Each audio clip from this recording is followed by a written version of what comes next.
discussion called Freelancers on Freelancing. This series, Freelance Survival, is all about the business of being a freelancer, whether you're a journalist or a writer or a photographer, videographer, graphic designer. So this event is produced thanks to help from the Tyee and W2, the Community Arts Center. And I'd also like to thank our sponsors, the Professional Writers Association of Canada, the UBC School of Journalism, and the Canadian Freelance Union, CEP Local 2040. And I'm very pleased to present Marianna Scott. She has been preparing personal taxes since 1996. She joined Quantum Accounting Services in 2003 when she helped develop their tax department there with a focus on taxes for people self-employed in the arts and culture industry. So we're going to focus on a couple of different areas here. The first one is what you need to do to keep yourself prepared for tax season, what you need to do to keep proper records, what kind of records you need to keep, and then go from there to how do I get those onto my tax return and report them, that kind of thing, okay? So the first section of it is basically how to get yourself organized and keep yourself organized throughout the year. Because I've got a lot of clients who come to me very, very stressed out in March. Who are saying, oh my God, I have a shoebox, I don't want to go near it, I'm terrified, I don't know what's going on with this, help. And they've been stressed since probably October, November of the year before, just thinking about what they were going to have to deal with in March or April. So what I usually suggest to people is keep something going on a really regular basis, whether that's for you monthly, whether it's every couple of months, and there's a lot of different ways you can keep yourself organized. From the most simple, accordion file. You have an accordion file, you have all your different categories of expenses in it, you put them in during the year, and at the end of the year you pull them out, add them up, there you go, you're done. That works out really well if you just need to know at the end of the year how much you're going to have to give the government. It's not the best way to know how you're doing all through the year for your business. But if it's the most you can manage to do, then that's fabulous, do that. The next level up would probably be having like a journal or, you know those black books that you can get, those accounting books? I have some clients who use those. I have artists who, just really visual, tactile people who like to have something in front of them physical. They get a big journal book, write everything in it by category, and that works out for them. Then you can go up to spreadsheets, a little bit more fancy, a little bit more, you know, something that keeps you really current all the time. And then you can go to the most fancy, which is actually going out and buying an accounting program. Basically what I say to people is use the one that you're going to use on a regular basis. There is no point going out and buying yourself a big fancy accounting program and never looking at it, because it's just not the way you work. So you want to keep yourself always organized by your categories. And what are the categories, right? Everybody has different ones. CRA will ask for, sorry, that's Canada Revenue Agency. They will ask you for specific categories that they kind of want to see, but you do whatever works best for you. There are some obvious standard ones. There's your office supplies, there's travel expenses, there's advertising, there's motor vehicle. We can go through those when we go through the actual return that we've got. But you may have some really different ones, and you have ones that make perfect sense to you, especially people who are like graphic designers and things like that. You may have categories that don't really fit neatly into the square pegs of Canada Revenue Agency's information returns. That's okay. You do what you need to do. Figure it out at the end of the year. By the way, if you're all freelancers, does anybody know what your tax due date is? No, not April. Who said June? June 15th. June 15th, your tax returns are due. If you owe the money is still due April 30th. But you have a little grace time to get the actual return done. So many people who are paying by installments. So again, when you're a freelancer, when you don't have a T4, when no one's taking tax from you every single pay period, if you owe more than $3,000 in any year of taxes, the next year the government's going to ask you for quarterly installments. So there could be people who are paying all through the year and are finished paying up April 30th, but haven't had a chance to get the return done. There's no penalties as long as it's in by June 15th.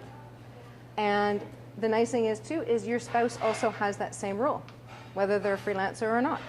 So you each get a little bit of a break there. You don't need to make a profit at your business in order for it to be a business.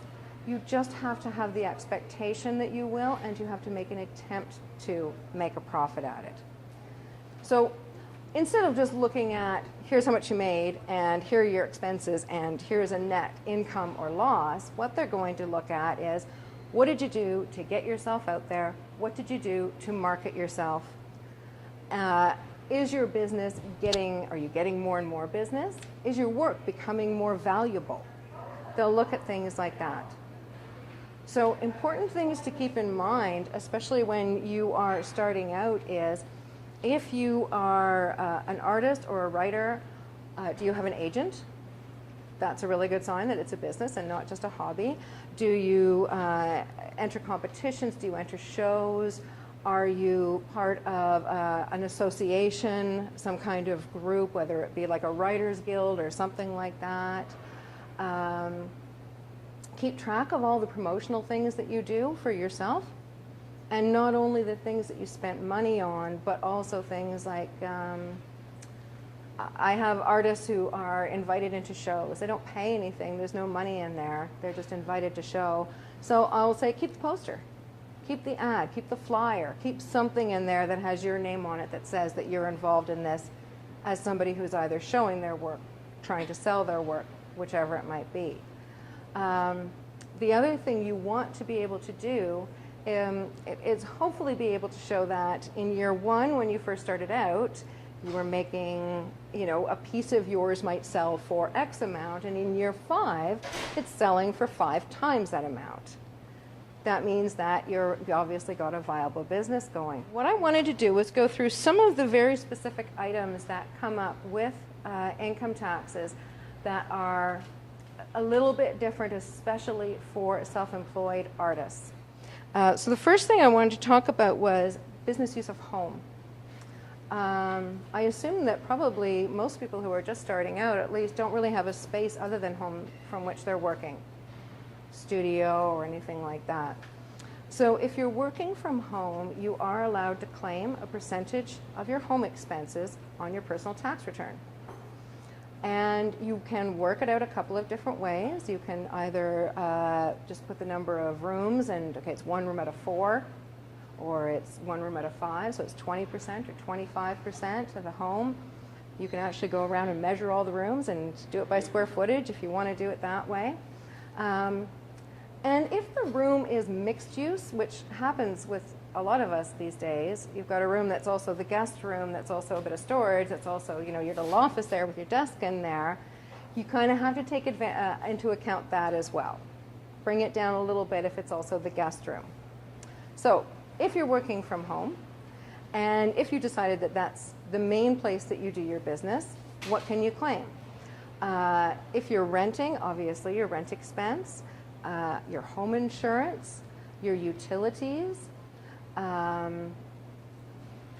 internet expense, I could claim that. I might be slightly cautious about not going really overboard on things like internet, because once you claim the internet and once you claim your computer, if you were ever audited, that gives them free rein to go in and, well, look at your computer and look what you've been doing online. So, you just want to be cautious about that and claim a fair amount of the amount of internet that you're using. Yeah, you kind of open yourself up to to scrutiny when you claim these things, but if it's legitimate and you're working from home, you should claim it. You don't need them in 1 year, you can keep carrying them forward. So you might look and say in 1 year, well, I didn't really need my business use of home, I won't bother. do it, because you can keep carrying that forward until a year when you do need to use your business use of home. So that's handy. So rent, utilities, insurance, and then if you own your home, mortgage interest, if it's a condo, strata fees, any maintenance that you do on the room or the space to make it a comfortable place for you to work. So if you have to do a little bit of renovations to it or anything like that, or paint it or whatever, you can claim that. The next one is car, business use of your vehicle. And that's, it's one that you really have to keep careful records of, because they will ask you, if you're ever audited, CRA will ask you for something called a mileage log, where they want to know in the year that you were claiming the car, how much did you use for business and how much did you use for personal. And if they feel that if you've guessed, if you've said, oh, I don't know, it's about 75%, if they feel that you're being unreasonable, then they will disallow it. So what I usually get people to do is keep something, and again, depending on how they use the car more. If you use it more for business than for personal, track the personal, because it's easier that way, right? Because it's the smaller one. So what you want to do is at the beginning of every single year, you look at your odometer and you see what your mileage is. Then track all of your car use, whether it's for business or whether it's for personal. At the end of the year, you look at your odometer again, therefore you know how many kilometers you drove. Then you know how many, you add up all your business ones, so you know what the difference is, and there's a percentage, right? You'll figure out, well, that's 60% of the car seems to be business, or 50 or 80, whatever it is. So once you've figured out that, then because you've kept all your gas receipts and all your repair receipts, oil changes, car washes, you can claim the purchase price of the car, you can capitalize that. You can claim interest on a loan for your car. And if you lease your car, you can claim the whole lease payment every month on it, or the percentage thereof. So for most people, that can actually get to be quite a bit. If you have it, you can claim your car insurance, but you have to actually you have to go to ICBC and change your insurance to business use, because they'll catch that right away. If you're telling ICBC that you never use your car for business, and you're telling CRA that you always use your car for business, they're going to see a conflict there, and the government's going to win. If you go, actually the difference in price is negligible. And if you use your car all the time for your business, it's really worth it to go in and pay the little bit extra in order to claim all the expenses. You are allowed to claim the entertainment expenses that you incur while you are taking clients out for meetings, or out for golf, or out to a show, or wherever it is you're taking a client. You can claim 50% of any receipt that you have for that. The reason being, CRA is looking at it and saying, you can actually claim their expense, their meal, their wherever you take them to the theater, or if you take them out golfing or whatever, you can claim theirs, not yours. However, this is also one of their favorite ones to disallow.